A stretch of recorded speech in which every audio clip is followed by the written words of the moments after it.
आज 17 दिसंबर 2024 को भारत की लोकसभा में 129 संशोधन अमेंडमेंट बिल पेश हुआ कॉन्स्टिट्यूशन अमेंड करने के लिए, जिसका पर्पज़ ये है कि वन नेशन वन इलेक्शन, जिससे कि इलेक्शन में जो खर्चे होते हैं वो कम हो सकें। और दूसरी चीज़, क्योंकि इलेक्शन कोड लागू हो जाती है जितनी इलेक्शन अनाउंस करता है इलेक्शन कमीशन, तो उसके बाद गवर्नमेंट का बहुत कुछ काम ठप हो जाता है। जो भी कोई नए डेवलपमेंट के काम होने होते हैं वो नहीं चालू हो पाते, तो एक किस्म का ऑब्स्ट्रक्शन आ जाता है पब्लिक सर्विसेज में, डेवलपमेंट में, गवर्नमेंट की पॉलिसी के इम्प्लीमेंटेशन के लिए। तो ये ठीक है, काफ़ी पूछ सके, ये बात तो ठीक है, तो मेरा इसमें कहना है कि वन नेशन वन इलेक्शन तो ठीक है, इसमें कोई नुकसान की बात नहीं है। मगर जब भारत के संविधान में कॉन्स्टिट्यूशन में अमेंडमेंट कर रहे हैं तो खाली ये विधानसभाओं के लिए ही नहीं होना चाहिए, स्टेट की असेंबलीज के लिए, ये लोकसभा के लिए भी होना चाहिए। जो लोकसभा में 5 साल की टर्म दी है, आर्टिकल भारत के संविधान की आर्टिकल 83, संविधान की धारा 83 इसमें भी अमेंडमेंट होना चाहिए। इसमें लिखा हुआ है कि 5 साल जो है चलेगी लोकसभा, जब तक कि वो बहुमत ना अपना खो दे। और उसके बाद वो जो 5 साल होंगे, जिस दिन उसकी पहली सिटिंग होगी, वेरी फर्स्ट सिटिंग, उस सिटिंग से 5 साल काउंट होंगे। तो मेरी निगाह में ये चीज़ ठीक नहीं है। आज टेक्नोलॉजी का ज़माना है, artificial intelligence, machine learning, robotics. तो उस ज़माने में जो उसका इलेक्शन मैनिफेस्टो है, जो उन्होंने जनता से वादा किया था, उसको इम्प्लीमेंट करने के लिए 5 साल बहुत लंबा टाइम है। उसमें एफिशिएंसी, चुस्ती फुर्ती लाने के लिए ज़रूर है कि इस 5 साल के टाइम को कम किया जाए, जो कि आर्टिकल 83 में दिया गया है। और आर्टिकल 172 में स्टेट असेंबलीज का भी इसी तरह से 5 साल का टाइम दिया गया है। और जो है आर्टिकल 243E, उसमें पंचायतों को 5 साल का टाइम दिया गया है। और जो 240U, उसमें जो है ये म्युनिसिपल बॉडी जो उनका दिया गया है। तो ये 5 साल का बहुत लंबा टाइम है। आज के टाइम में अमेरिका का जो प्रेसिडेंट है वो एग्जीक्यूटिव, वो कौन से 4 साल होते हैं, 5 साल नहीं होते। वो 4 साल की भी 2 टर्म में इलेक्ट हो सकता है कंटिन्यूस। 3rd टर्म में अमेरिका का प्रेसिडेंट नहीं बन सकता, 2 से ज़्यादा दफा नहीं बन सकता प्रेसिडेंट। तो इसलिए मेरा सबमिशन ये है, मेरी गुजारिश है, विनती ये है कि इस टाइम को टेक्नोलॉजी के ज़माने में 5 साल से घटा के 3 साल कर दिया जाए। 3 साल बहुत होते हैं। लोकतंत्र का, डेमोक्रेसी का मतलब ये है कि जनता को ज़्यादा से ज़्यादा मौका मिलना चाहिए जो अपने वो रिप्रेजेंटेटिव प्रतिनिधि चुन सकें। एक तो बात ये हुई, मगर जो उसमें दूसरी ये अच्छी कर रहे हैं अमेंडमेंट कि जो वो सरकार 5 साल के लिए इलेक्ट होगी, मैं कहता हूँ 3 साल के लिए, 5 साल नहीं, कोई ज़रूरत नहीं है 5 साल के लिए। उसमें मान लीजिए कि एक सरकार जो है 2 साल चली, उसके बाद वो टूट गई, मेजोरिटी उसे लूज कर दी पार्लियामेंट में, उस पार्टी ने, पार्लियामेंट में या असेंबली में। तो जो बाकी उसके बचे 3 साल, तो रेजुअल पीरियड 3 साल के लिए इलेक्ट होगी। ये बात अच्छी बात है, इसमें कोई गलत नहीं है। क्योंकि जो लीज डीड होती है, इंडियन कॉन्ट्रैक्ट एक्ट 1872, उसमें लीज डीड होती है, प्रॉपर्टी की लीज होती है। और जो ट्रांसफर और प्रॉपर्टी एक्ट 1882 उसके section 6 sub section C, ABC। तो सी के मुताबिक जो लीज प्रॉपर्टी है वो बेची नहीं जा सकती, क्योंकि उसका मालिक तो लेजर है, स्टेट में गवर्नर है और सेंटर में प्रेसिडेंट ऑफ इंडिया है। तो जिसमें ऑनरशिप प्रेसिडेंट ऑफ इंडिया की हो या स्टेट का गवर्नर हो, तो उसको तो नहीं बेचा जा सकता। तो इसलिए ट्रांसफर प्रॉपर्टी एक्ट 1882 के section 6 sub section 3 sub section C में यह है कि लीज की प्रॉपर्टी है वो ट्रांसफरेबल नहीं है। दूसरी चीज़, लीज मान लीजिए 90 साल की लीज हुई, जो इंडिया में इंडस्ट्रियल है या रेजिडेंशियल 90 ईयर्स की होती है और कमर्शियल 30 साल के लिए होती हैं। 90 साल में 20 साल बाद किसी वजह से उसने या तो खुद लीज सरेंडर कर दी लीजी ने, या किसी उसने वायलेशन किया लीज की करने, उसको रिजाइन कर दिया गया, उसकी कैंसिल कर दी गई। और मान लीजिए 20 साल के तो जो नया सप्लीमेंट्री लीज होगी तो 90 - 20 वो 70 ईयर्स के लिए होगी। अगर जो 50 साल के बाद किया तो वो 40 साल के लिए होगी, 90 साल। तो ये उसी पैटर्न पे है। भाई जनता ने जो आपको वोट दिया, अपना मत दिया है, वो लीज है।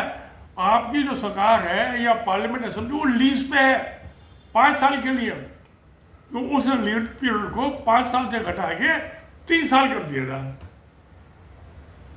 और अगर जो मान लीजिए 2 साल के या बाद 1 साल के बाद उसने नो कॉन्फिडेंस मोशन पास हो जाता है, 2 साल के बाद हो जाता है, 1 साल उसने इस्तेमाल कर लिया, तो बाकी जो इलेक्शन का 2 साल के लिए होगा, जो सप्लीमेंट्री लीज डीड होती है। तो इनको जो है इससे डेमोक्रेसी मजबूत होगी। जनता को से बार बार उनको विश्वास लेना पड़ेगा, विश्वास मत। तो ये लीज का जो पीरियड है, जो जनता ने उनको लीज दी है सरकार बनाने के लिए, उनको 5 साल से घटा के 3 साल कर दिया जाए। जब अमेरिका का प्रेसिडेंट जो एग्जीक्यूटिव प्रेसिडेंट है वो 4 साल में अपना इलेक्शन मैनिफेस्टो इम्प्लीमेंट कर सकता है, अब वो कानून है 250 साल पुराना। तो आज जो 2024 में जिसमें रोबोटिक्स है, आर्टिफिशियल इंटेलिजेंस है, मशीन लर्निंग है, तो आज क्या जरूरत है भाई 5 साल की? कोई जरूरत नहीं है। तो जब अमेंडमेंट कर रहे हैं तो एक होलसेल ही अमेंडमेंट कर दो। तो ये 4 सेक्शन जो मैंने आपको साइट किए, आर्टिकल 83 जो लोक पार्लियामेंट में है, लोकसभा में, आर्टिकल 172 स्टेट की असेंबलीज, आर्टिकल 243 विलेज पंचायत, उसमें डिस्ट्रिक्ट बोर्ड भी आएगा और क्या नाम है ब्लॉक पंचायत समिति भी आएगा। उनको सबको 3 साल कर दो, एक जैसा, किसी से कोई भेदभाव नहीं, no difference, no discrimination, no nothing like that. तो सबको 3 साल कर दीजिए आप। तो वो जो है हमारा जो 1882 का है एक्ट, उसके मुताबिक भी होगा कन्फर्मेटिव में, ट्रांसफर ऑफ प्रॉपर्टी एक्ट में, इंडियन कॉन्ट्रैक्ट एक्ट 1872 और इंडियन ईजमेंट एक्ट भी 1882। वो ईजमेंट, उसको कोई राइट नहीं है ये लीज पे। 5 साल का कर दो, 3 साल में क्या फर्क पड़ता है? तो उससे एफिशिएंसी आ जाएगी हमारी पॉलिटिकल डिस्कोर्स में और पॉलिटिकल कॉन्टेस्ट में। और ज़्यादा से ज़्यादा आदमियों को प्रधानमंत्री बनने का, प्राइम मिनिस्टर बनने का, मिनिस्टर बनने का मौका मिलेगा, स्टेट में चीफ मिनिस्टर बनने का, मिनिस्टर बनने का, MP MLA बनने का मौका मिलेगा, विलेज पंचायत में सरपंच बनने का मौका मिलेगा, पंच बनने का मौका मिलेगा, म्यूनसिपल बॉडी में मेयर बनने का मौका मिलेगा, म्यूनसिपल कॉर्पोरेशन। तो ज़्यादा से ज़्यादा में उसमें हम इसको स्प्रेड, वाइड स्प्रेड कर देते हैं, फैला देते हैं सारे हिंदुस्तान में। सारे लोकतंत्र की चारों तरफ से हवा चले, इधर भी चले, उधर भी चले, आगे भी चले, पीछे भी चले। तो मैं समझता हूँ ये होना चाहिए। अब आज इन्होंने 17 दिसंबर 2024 को ये पेश किया अमेंडमेंट। अब मैं समझता हूँ ये शायद किसी सेलेक्ट कमेटी को या स्टैंडिंग कमेटी को ये रेफर करेंगे, वो जनता से सजेशन मांगती है, जो मेजर अमेंडमेंट है कॉन्स्टिट्यूशन इंडिया के अंदर। तो देखते हैं ये चलेगा। तो जब सजेशन मांगेगी तो मैं भी दूंगा। मैंने कई दफ़े दिए हैं सजेशन, कुछ मान लेते हैं, कभी नहीं भी मानते, उनके ऑप्शन है। नहीं मानते तो I have the fundamental right to move the court, supreme court of India. जब कॉन्स्टिट्यूशन को चैलेंज करते हैं तो 133 है उसमें आर्टिकल कॉन्स्टिट्यूशन इंडिया में, उसमें जुडिशियल सुप्रीम कोर्ट का है 132 और 133। तो सुप्रीम कोर्ट चले आएंगे क्या, मैं दिल्ली तो रहता हूँ, सुप्रीम कोर्ट जाने में मुझे क्या मुसीबत, कोई मुसीबत नहीं है। पिटीशन परसों फाइल कर देता हूँ, मैं तो 2 दफ़ा गया हूँ सुप्रीम कोर्ट में, मैं कोई वकील चुगली नहीं करता, वो पैसे मांगते हैं, फीस मांगते हैं और क्योंकि मुझे पता चल जाए कि हर एडिशनल अनेक्शन लगाने पे सुप्रीम कोर्ट के 5 रुपये एक्स्ट्रा फीस हो जाती है, तो 250 रुपये प्लस अब 10 रुपये का एफिडेविट हो गया है 260 रुपये, और मैं एक ही अनेक्शन लाऊंगा तो 265 रुपये क्या पाचा हो जाएगा सुप्रीम कोर्ट में मेरे पिटीशन का। तो देखते हो क्या होता है। मैं तो समझता हूँ कि अच्छा डेवलपमेंट है, सबको इस पर विचार करना चाहिए, सोचना चाहिए। और जनता के पहले हमें डेमोक्रेसी को, लोकतंत्र को मजबूत करना है। As a citizen, article 51 A the constitution India, fundamental duties of a citizen, और आर्टिकल 12 से लगा के आर्टिकल 35 तक फंडामेंटल ड्यूटीज एंड मानव अधिकार, ह्यूमन राइट्स गारंटेड है कॉन्स्टिट्यूशन इंडिया में। तो हमें इन सबको देखना चाहिए, कुछ अच्छा हो सकता है कर दे आगे आने वाली जनरेशन के लिए, जो हमारे बच्चे उसका फायदा उठाए। लोकतंत्र मजबूत, डेमोक्रेसी तो हमेशा मजबूत होनी चाहिए। तो आधी ये हैंडीकैप है डेमोक्रेसी। 5 साल बहुत टाइम है आज के ज़माने में, 5 साल का तो कुछ पता नहीं। अब मैं 80 साल का हो गया, मैं 5 साल जीऊँगा नहीं जीऊँगा कुछ पता नहीं है। तो इसलिए हम जो है ये करें कि इसको टाइम को घटाने की कम से कम कर दें, जिससे कि नेता हमेशा हमारे दरवाजे पे खड़े रहे वोट की भीख मांगने के लिए, उनको आसमान से ज़मीन पे ला दे, ये होना चाहिए।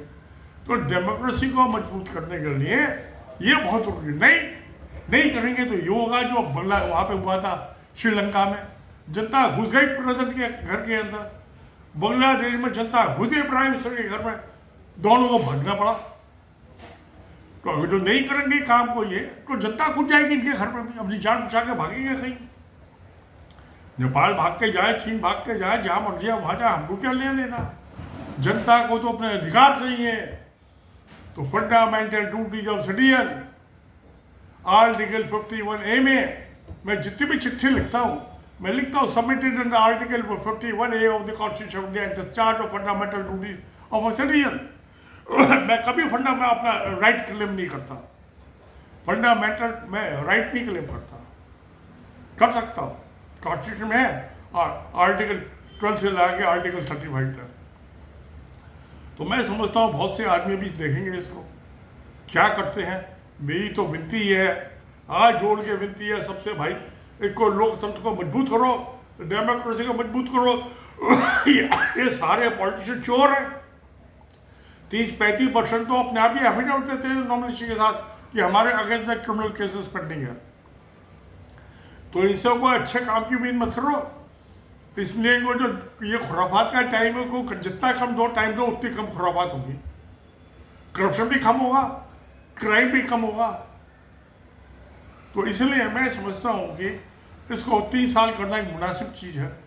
बहुत टाइम होता है आज टेक्नोलॉजी के ज़माने में। आज तो 10,000 किलोमीटर जो है हवाई जहाज जो है क्या नाम है लंदन पहुँच जाएगा, पेरिस पहुँच जाएगा। तो 5 साल की क्या ज़रूरत है? ये आराम से बैठे रहेंगे, काम नहीं करेंगे। रोज आना, सुबह से शाम तक काम करना है, रोज करना है काम, 24 घंटे काम करना है, जनता की सेवा करना। You are public servant. जो सेक्शन 21 है आईपीसी का, दे आर पब्लिक सर्वेंट। जो प्रोविंशियल करप्शन के 1988 उसमें भी पब्लिक सर्वेंट का। तो जनता के सेवा को तो रोजाना सेवा करनी चाहिए, जनता की 24 घंटे सेवा करनी चाहिए। तो मेरा तो सबसे विनती है, इसलिए सब हाथ जोड़ के नमस्कार, सत्यमेव जयते, धन्यवाद।